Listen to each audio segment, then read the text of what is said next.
Hey guys, and welcome to episode 4 of M4J3F Plays PES 2013 as M4J3 United.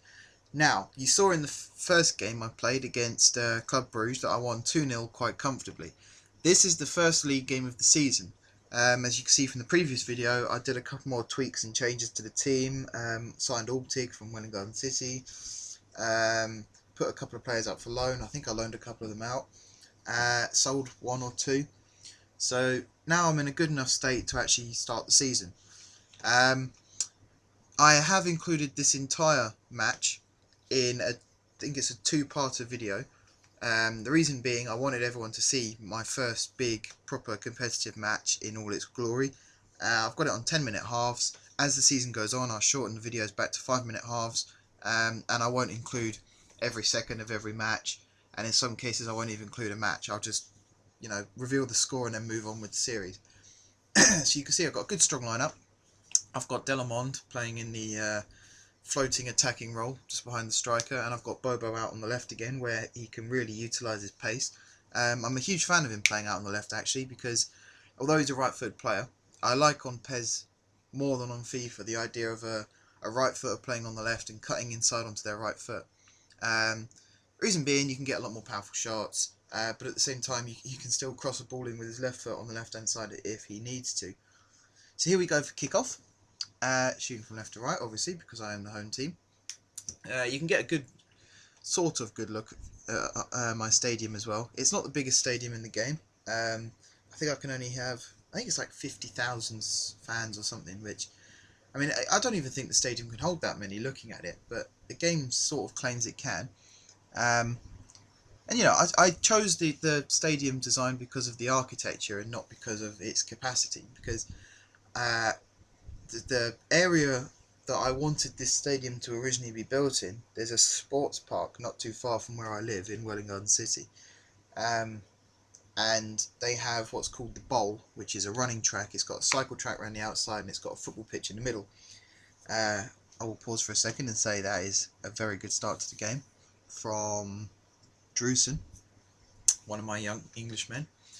But yeah, they had this thing called the Bowl, with the football pitch in the middle, and there is a team who plays there actually. I think it's Hatfield Town play there. But I always had visions of if I ever made Welling City, which is the other team I created on here, as a real team, that's where I wanted their stadium to be. So I sort of imagined that. So you've got what looks like the edge of the bowl around this stadium, and then you've got the sloped roofs so it doesn't become a massive eyesore. So yeah, I'm 1-0 up against Novovska, something like that. So I'm sure someone will tell me how to pronounce the name, or I'll teach myself how to pronounce it between videos. That's one thing I do find annoying about Division 2 is I've renamed all the clubs in the top league, so they are all like Manchester United, Manchester City, Chelsea, teams like that. But in Division 2, they're not just not real teams, they're all foreign teams. So you end up with a team name that's really hard to pronounce, and if I'm making a video like this and I'm trying to pronounce the name of my opposition and it's taking up 20 minutes of the video, it's not the best scenario to be in. So you might not hear me refer to the opposition team by name, you might just hear me call them the opposition or the opponents or something like that. So I am 1-0 up against the opponents, giving away sloppy free kicks there actually, and I haven't really attacked the goal as much as I'd have liked to since scoring. You've noticed I am actually controlling the team in this match. I had it on coach mode for the pre-season friendly, mainly because I wanted to see how the team played without me, stuff like that. But this match I am definitely 100% in control. So that goal was mine from Drusens. I claimed that goal.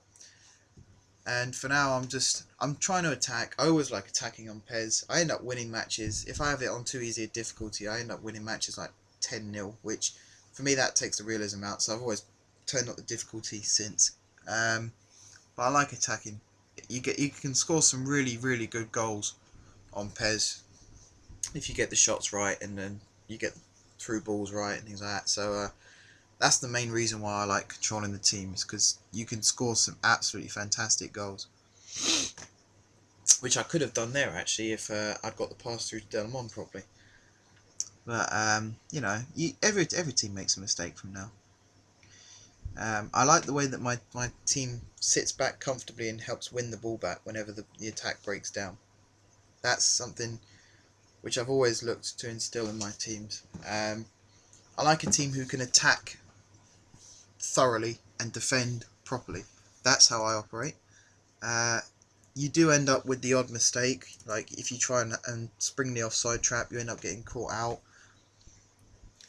But you know, you win some, you lose some, and generally in matches, if I do go 1 goal down, I tend to try and push forward a bit more and get an equaliser. Sometimes I'm in the 89th minute and I'm still plugging away for an equaliser, and then suddenly their defence opens up and I get the goal. Which, to me, a draw in the last minute, as good a feeling as it is because you haven't lost, it still feels like a defeat because you know you could have taken away more and you've been behind in the match for so long. For me, it's a real disappointment because I hate losing on games. I hate being in a losing position. I much prefer to take the lead and keep the lead. Score as many goals as I can, no matter what game I'm playing in, whether it's online, offline, against my friends or against people I've never met before. I always look to win and I always look to exploit them in the best way I possibly can, which might not sound very sporting, but that's how I roll, I'm afraid. So we're 28 minutes in now, still 1-0. You can see the opponents are starting to get a bit more of a foothold in the game now, so if I was a real manager at this point, I'd be telling my team to sit back a little more and be a bit more patient. But because I haven't got a notebook in my hand, I've got an Xbox controller, I'm pushing forward more than ever, trying to get that second goal and kill this game off. I don't think I've mentioned this before actually, but when I'm setting my team up with my wing backs, I always look for wing backs and occasionally wingers who not only are quick and can run with the ball properly, but can also be good in the air. So you saw there how Grantham won that header. You got players like like Ashley Cole who can also win headers from time to time, and that's sort of like an all-rounder. So he's really quick on the ground, but at the same time he can cut the ball out in the air if he needs to. And it's a really good way to break down opponents' attacks because they think they can exploit the flanks because you haven't got as much of an aerial threat there, and yet you still have just enough in your players that you can win those headers and cut out the attacks. And if you end up launching a counter attack, which Grantham nearly did there, it's a really good way to spring attacks on the team, and it's a good way to catch them out. Yeah, I still want a second goal in this game, to be honest. I mean, 1-0 up, first game of the season, you expect your players to be a little bit rusty, but you've seen how many chances I've had and how the keeper's kept me out and the defence has done last-ditch tackles. I could really have scored 2 or 3 by now, in realism. It doesn't help that I get silly passes cut out like that. At this point in the match, especially coming up to half time, because I do tend to concede or score a lot at the end of halves. So particularly around half time, I'm tensing up a lot more and I'm trying to get as many men behind the ball as I can. I get caught out a lot, especially at half time, because you start to relax. You think the referee's going to blow his whistle any minute now, and then suddenly you find that you've let a goal in.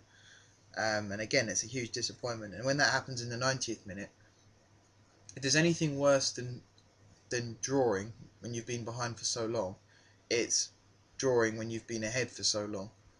That is a huge crush factor. I'd rather lose than have that feeling, especially in like a cup game when you then go to extra time. And you've scored in the 5th minute of the match, you've led for 85 minutes, and then suddenly you find yourself in extra time because you fell asleep at the back. But anyway, until next time, guys, I will see you soon.